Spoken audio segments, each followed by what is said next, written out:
about this hypothetical situation for a second. Just think about this for a second. This guy, Rajaee Black, is on the internet looking for help, right? He does a Google search and asks, I don't know, something like, how to turn your relationship around, or something to that effect. And instead of finding this community, because again, our content is consistently deranked and banned, killed by the algorithm, he doesn't find the help he needs. No, instead he finds another womanist-inspired article or blog or video telling him that's his fault that his relationship is circling the drain.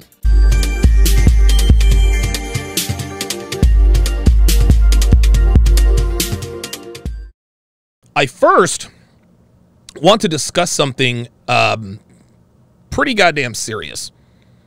It was a story, if I'm not mistaken. I think it was out of Baltimore.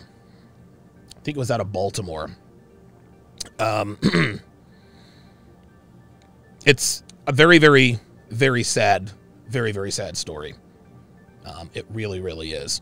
So most of us have seen the video on your screen of Rajaee Black. For those of you who haven't seen it, I'm not going to play it here. I mean, I've got it on, you know, on repeat with no sound, just part of it. But you can find it basically anywhere on the internet. But what I will do is I will give you the Reader's Digest version and then give you my thoughts. So the long and the short of this story is that Rajaee Black did a video on Facebook Live. And he talks about his ex-wife and what he went through with her. He explained that he had been going through a custody battle with her for 3 years, and that his ex-wife lied and told the court that he had done bad things to his children, the M word. Now, my guess is that's probably the reason why, and I'm not a family lawyer, but that's probably the reason why the custody battle took so long. Then he talks about the relationship he had with his current girlfriend at the time, who also happened to be pregnant. He said that they got into an argument. Nothing out of the ordinary there, right? Couples fight all the time. Especially during pregnancy, because, I mean, I'm not a father, but I imagine things are pretty stressful and uncertain during a pregnancy. Anyway, he says that his pregnant girlfriend told him that she was going to do to him what his ex-wife did to him. Basically, saying she was going to lie on him and that he would never see his kid. Now, if we stop and think about that for a second, this is extremely fucked up. It's bad enough to have one woman falsely accusing you of doing bad things to your children.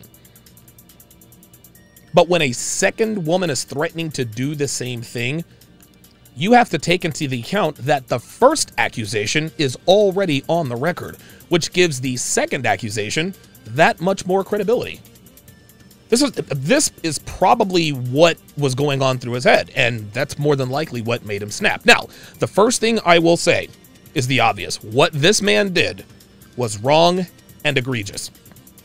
Ending the lives of 4 people, including the unborn child, which I'm assuming also passed away. This is an unspeakable crime, gentlemen.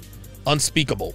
What he did was over the top and unforgivable. Unforgivable, guys. There is positively no excuse. No excuse for this behavior.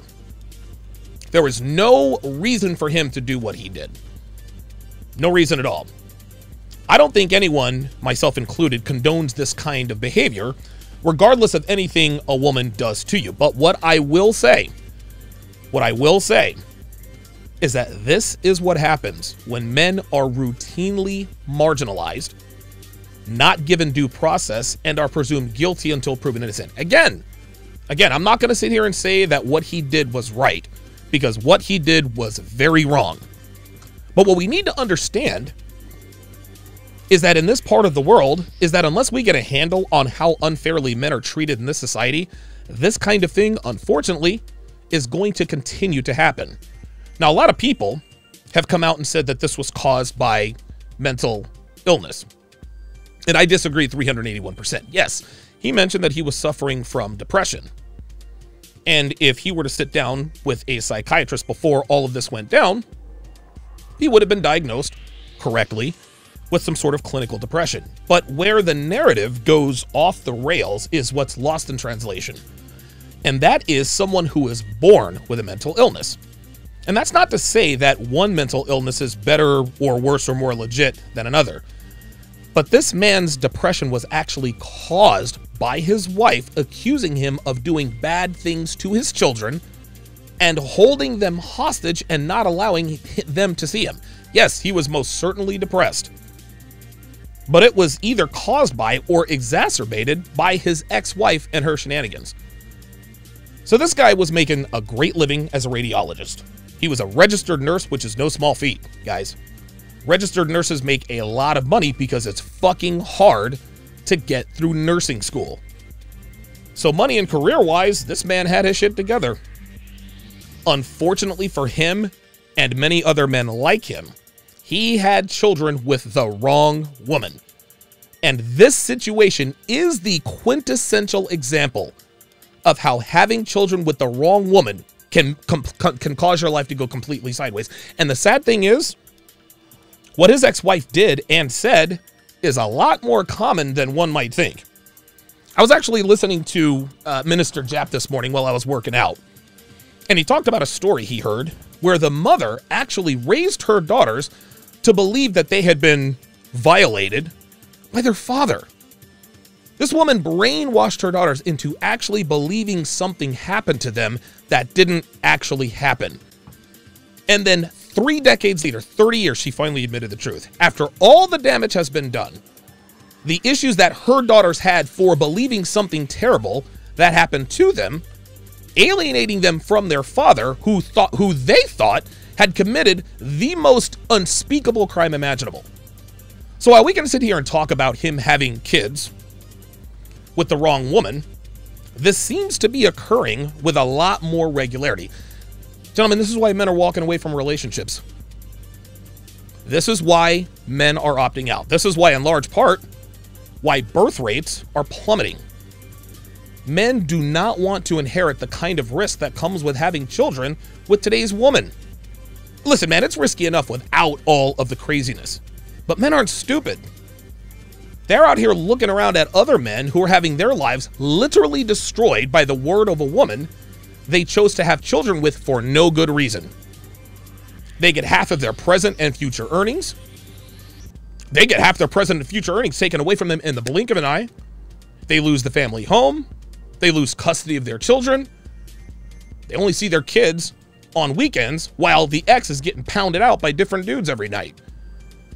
Having children in this country is a straight up raw deal for men. So you add up all that risk, and then you have women who fabricate these kinds of stories about the fathers of their children and the damage that could cause, like losing your job, being ostracized from your community, having to register as an offender, which drastically reduces your job opportunities moving forward. And men think to themselves, there's no fucking way I'm going to put a baby in today's modern women. And I don't blame them. I don't blame them one bit, especially after seeing stories like this. So Rajaee Black admits to having offed his pregnant girlfriend after explaining what their fight was about. Then right at the end of the video, he says, oh, look, there's my ex-wife right now. Things get a little bit blurry, and then he says, today's the day, and then the video stopped. Now, as chilling as that was, I want to focus on what he was talking about just before he spots his ex-wife in the doorway. And sort of a final message, moral of the story kind of way. And I'm paraphrasing here because I don't want to show, I don't want you guys to hear the video. He says basically, listen, don't mess with people's emotions. Don't lie on men or something to that effect. I can't remember exactly what he said, but the gist of what he said was quit fucking us over. Now, again, I want to reiterate that what he did was 7,290% wrong. What he did was uncalled for. What Nicholas Cruz did was uncalled for. What Sung Wee Cho did was uncalled for. What Alec Manassian did was uncalled for. What Elliot Rodger did was uncalled for. The crimes all these men committed were wrong. But we need to understand that our anti-male culture is what is cultivating these crimes. You see, gentlemen, men in this part of the world, we are constantly marginalized. We're berated. We're told that we're unnecessary. We're told that we're naturally creepy rapists always on the prowl. We're pretty much told, hey, you guys don't matter. Everything about you is wrong. Your sexual desires are wrong. Your testosterone is wrong. Your idea of masculinity is wrong. You're a man, so you are inherently flawed. Anything a man does in this country that has even a little bit of masculinity is characterized as misogynistic. A man sees a pretty girl and walks up to her, misogynist. He probably wants to e-par her spelled backwards. A man who actually has standards for a woman, such as their body composition, their attitude, and their femininity, also called misogynistic. Because we don't want women who are overweight and bitchy who act like men. There's something wrong with us. 24 hours a day, men are literally shit on. We are literally shit on by the entire world. We're shit on by social media. We're shit on by television, movies, memes, even in professional sports. And what makes matters worse is that men have zero outlets to cope with and deal with a world who constantly tells them that he isn't important, that he doesn't matter, that he shouldn't even exist. Women, they've got everything. They've got The View, they've got The Talk, they've got Oprah, Wendy Williams, Twitter, Facebook, Instagram, they got television, they got movies. Women have countless outlets that they can turn to deal with their issues. Men have none, except for this community, which is regularly deranked, canceled, and banned.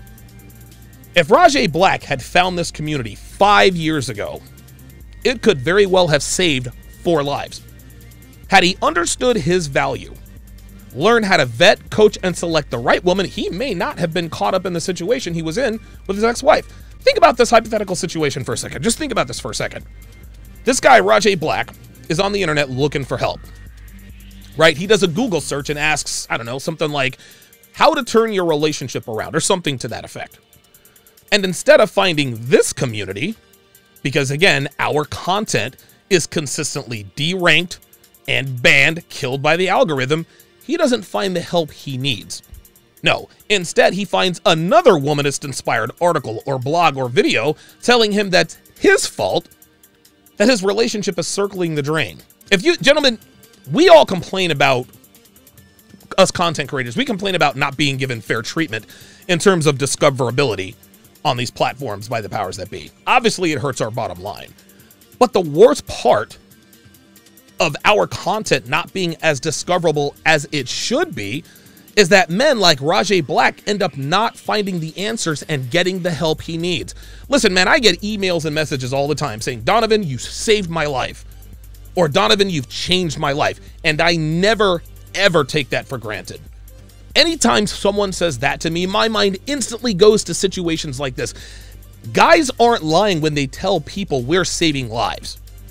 But what they probably don't realize, and I really need you to listen up here, what they probably don't realize is that we are saving the lives of both men and women. If Rajaee Black had found our content, at least 2 other females would probably be alive today. So while I do not condone this behavior, I'm not going to sit here and pretend that our anti-male culture isn't responsible. How many people have to go to the other side before the powers that be finally wake up and say, you know what? You know something? The reason this is happening is that we are marginalizing males from birth. Maybe if we stop treating men like second-class citizens and start treating them with respect, maybe these kinds of things will stop happening. But like most things, I am not holding my breath.